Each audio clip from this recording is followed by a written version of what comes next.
Hello, and welcome to Message in the Middle with Marianne. We all know that life is hard, right? It's messy, it's unpredictable, but it can be wonderful all at the same time. My hope is that we can take a deep dive into self-development topics and explore life's lessons through book clubs, conversations, and interviews.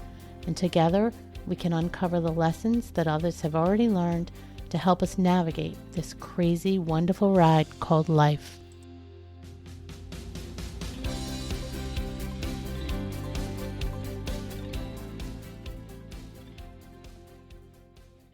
Hello and welcome to Message in the Middle with Marianne. And today, as we close out the year, I'm bringing you something a little different. I'm recording this episode as a combined look back at 2022 and a partial review of our previous book club book, A Year to Live, How to Live This Year as If It Were Your Last by Steven Levine. I decided to combine these two because several of the messages in this book are things I've been working on putting into practice myself this year. And they're concepts I think all of you should hear about if you haven't already, and they're definitely worth sharing. If you're not familiar with the book, the general premise is that it's about imagining you were given a diagnosis of only having a year to live and learning to use that year to prepare for the inevitable end. The book takes you through a series of concepts that are designed to teach you how to live more consciously and mindfully, not every now and then, but every single day, hour, and minute of your life.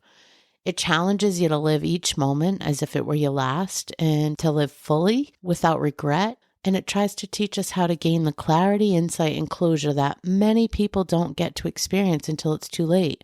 Because as I think you know, many of us live on autopilot. We put things off. We always seem to think there's going to be a tomorrow to tackle things.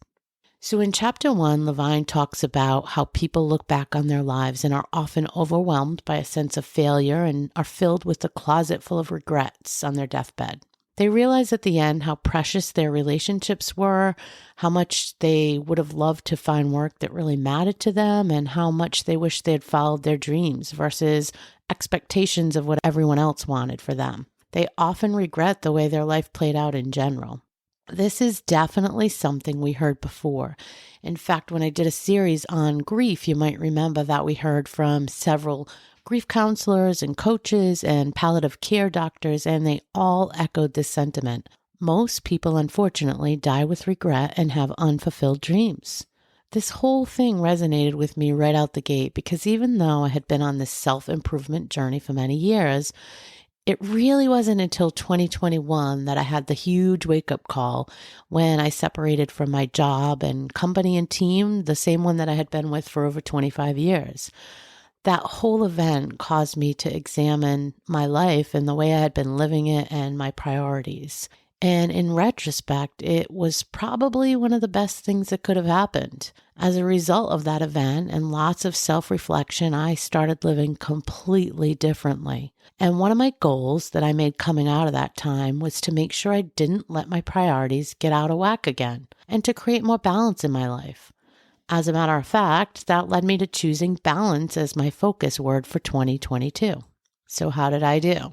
Well, as I reflect back on 2022, I feel really good about my priorities and living in balance as it relates to many aspects. But there's definitely still a few I need to work on.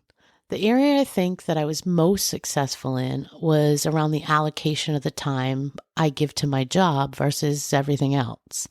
For many years, work probably got, 60, 70, maybe more percent of me. My family got the rest, and there was pretty much nothing left to give myself. Work was way too important for me for way too many years, and I was definitely driven by external validation. After lots of deep reflection and reprioritization, I'm happy to say I have far more balanced allocation of my time and energy between my work, family, and self. I now work to live, and I do not live to work. That's an important concept, and I didn't even get it until this past year. Let me say that again.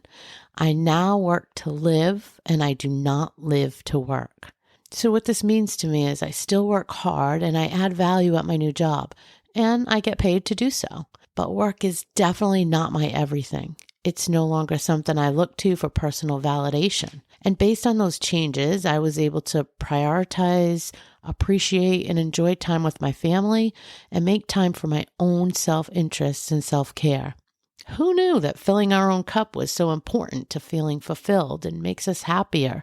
And when we're happier, we're better wives and mothers and sisters and daughters.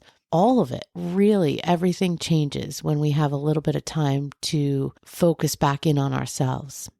So on the flip side, an area that I still think needs work in 2023 and I will be focusing on is the balance of seriousness and playfulness in my life.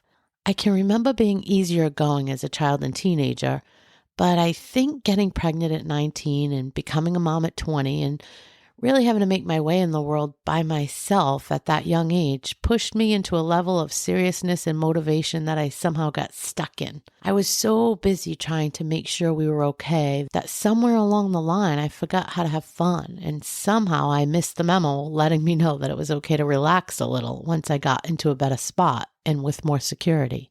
Incorporating more fun and playfulness in 2023 is definitely going to be one of my areas of focus. I hope I can bring some of you along with me.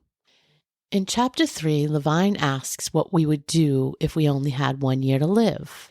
It's interesting to start looking at that question and really think about it, because we would most certainly work harder to be more present, to make every moment count, and to try things we have always wanted to try, but we were too scared to try. If you listen to my podcast regularly, you know I've explored the question of why it usually takes a pivotal situational crisis in our lives to reevaluate, to change, to push ourselves out of our comfort zone. And I am no different.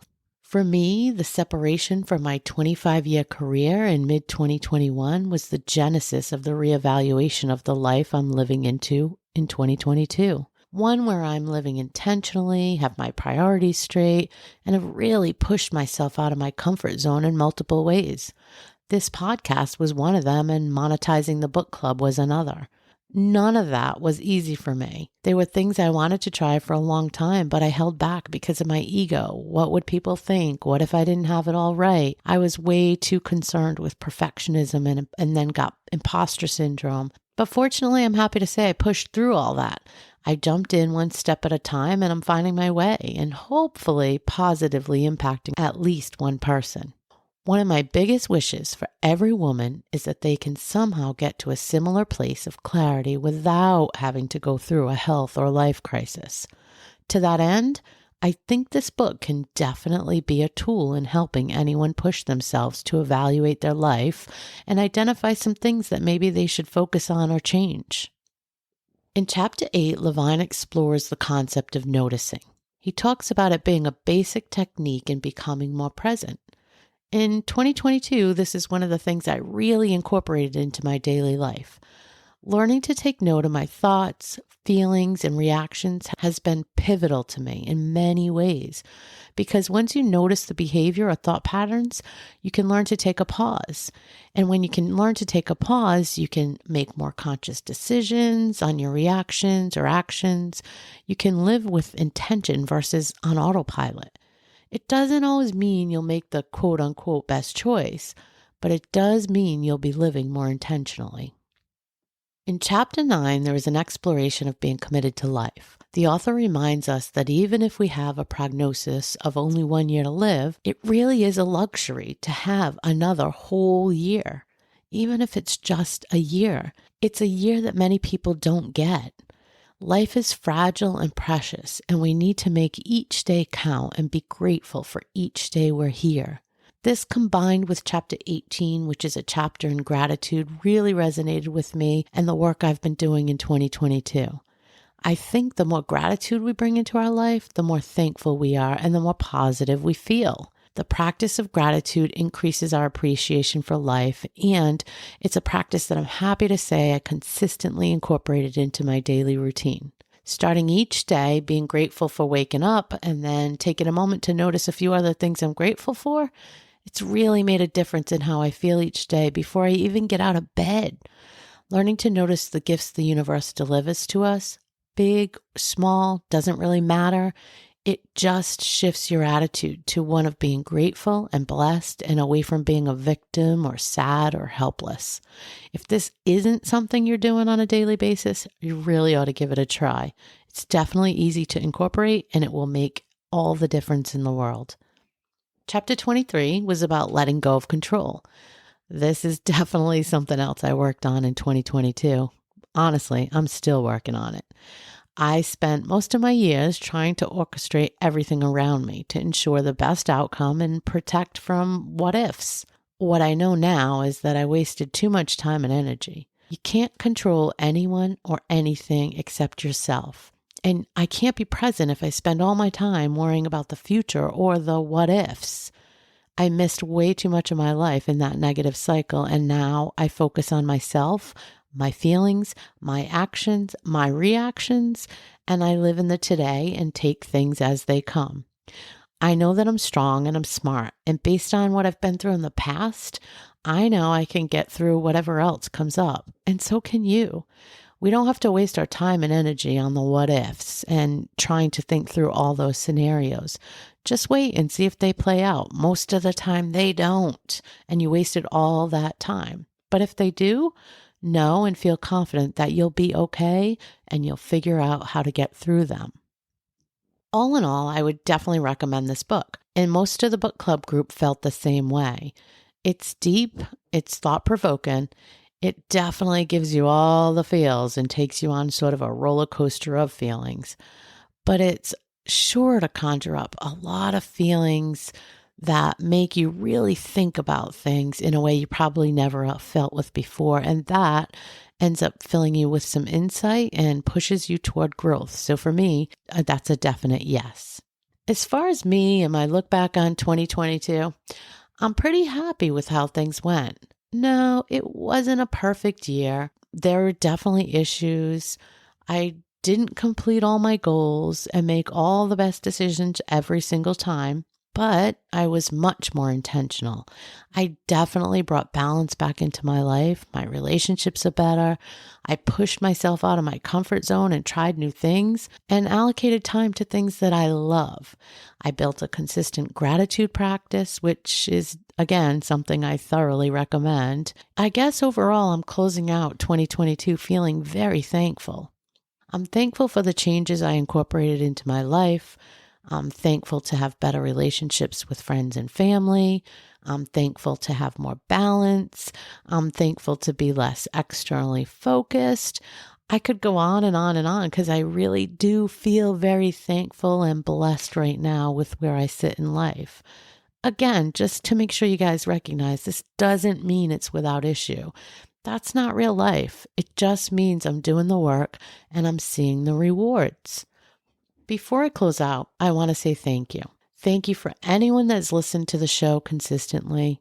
Thank you to those that took the time to write a review. It really does help the show get found by other listeners. I want to thank you for anyone that shared the podcast or the Facebook group with a friend and helped me reach a new listener or a group member.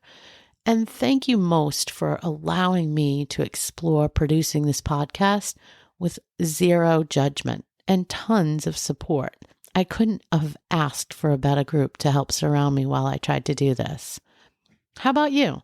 Have you done a year-end review? Did you move in the direction you wanted to? If not, what's holding you back? I'd love to get your thoughts. Drop me a message in the Facebook group or use the contact me form on the website or send me a DM. Let me know how you're feeling about 2022. Let me know what your plans are for 2023, or let me know anything you'd like me to explore on the podcast. I'm always open to your ideas and would love feedback. In closing, remember, life is messy, it's complicated, and it's hard, but it can also be beautiful all at the same time. Find ways to accentuate the positive aspects of your life. Live in gratitude and with curiosity, and push yourself out of your comfort zone. Guys, we only get to live once. Let's make it count. Thank you for listening to this episode of Message in the Middle with Marianne. If you enjoyed the podcast, please take a minute to share it and write a review as it helps bring new listeners to our audience. If you'd like to keep the conversation going between episodes, please join us at Facebook group Message in the Middle with Marianne.